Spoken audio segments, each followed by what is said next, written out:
The images we just saw indicate very well how much our world is changing. Very fast technological changes, impact of globalization, global warming, overpopulation, hunger, but also the immense amount of information that comes to us through internet and social media. All those things impact our organizations and our businesses. The only way to create for ourselves a sustainable future is to learn and to innovate. And then I'm not only thinking about product innovation, although that is also very important, but we're also thinking about fundamentally reviewing our industrial processes or what we do with our waste, and most importantly, looking at how we work together, and how we learn from each other. That will be the only way to create a sustainable future for us as organizations and for the stakeholders that are impacted by our industrial or other business activities.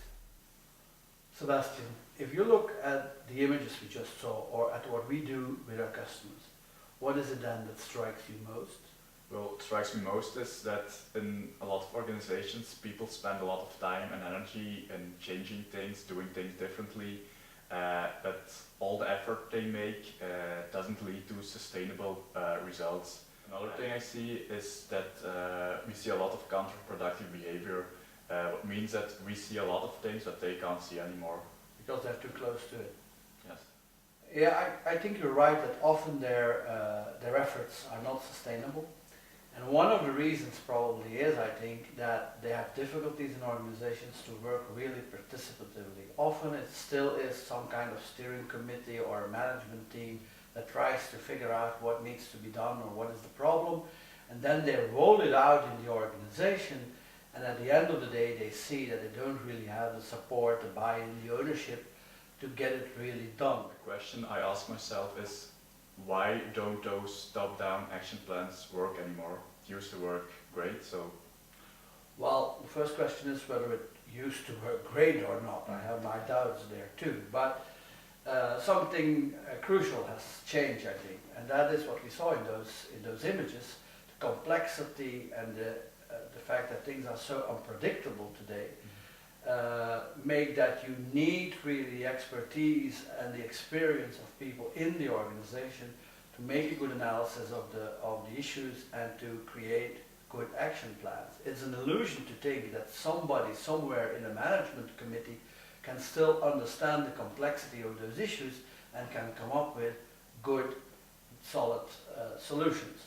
The second problem is that even when you come up with a good action plan, you still have to carry it out, you have to execute it. And it is very difficult for people working in an organization to just execute something if they were not involved in the original analysis of the problem, if they don't really understand the issues and they don't understand really why those decisions have been made. So you need to make them participate in that process and make them co-owner of your solutions in the organization. So we're talking about autonomy, taking initiative, making mistakes, also participation. But we hear questions in organizations like, are people ready to do those kind of things? Are we well enough educated to do those kind of things? What about that? Well, of course you can't expect people to participate if they don't know what's going on in the organization. So they need information, they need to understand what the contribution is they make to the general results, need to understand who their internal customers are, how they add value to the chain in that organization. That's of course very important. On the other hand, that remark surprises me sometimes, because we never had a workforce that was better educated than today.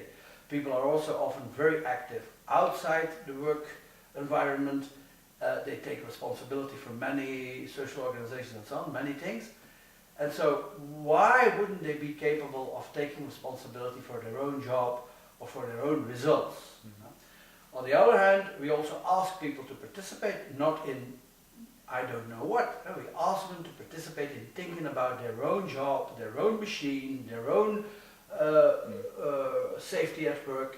So there is actually not really a reason why they wouldn't be able to do that. So why isn't it happening yet?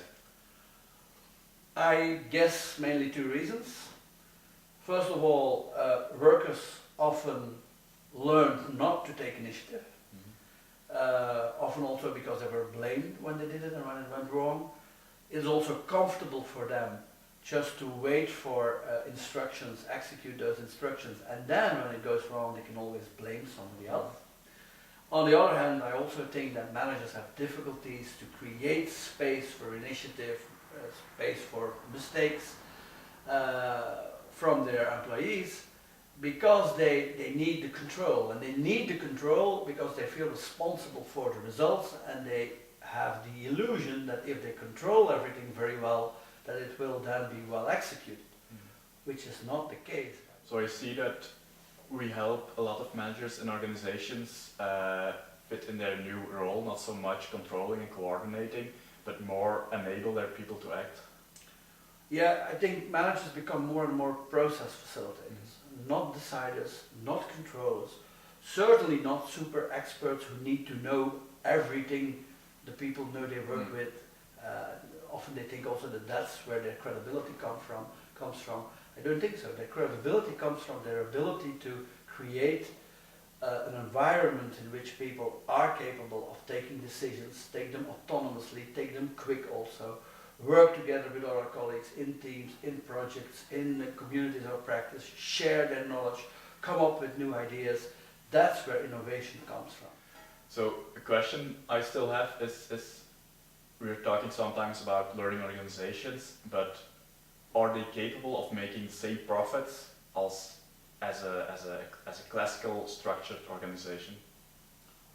Well, I don't see a reason why they wouldn't, because if you see what often very hierarchical and very structured organizations do, is that they lose a lot of time, a lot of effort, they underuse expertise of their people.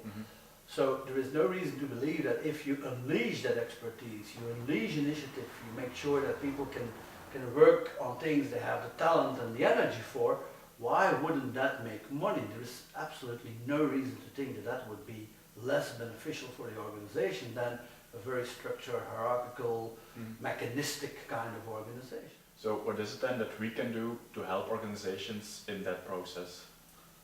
Well, at least I think I know what we shouldn't be doing.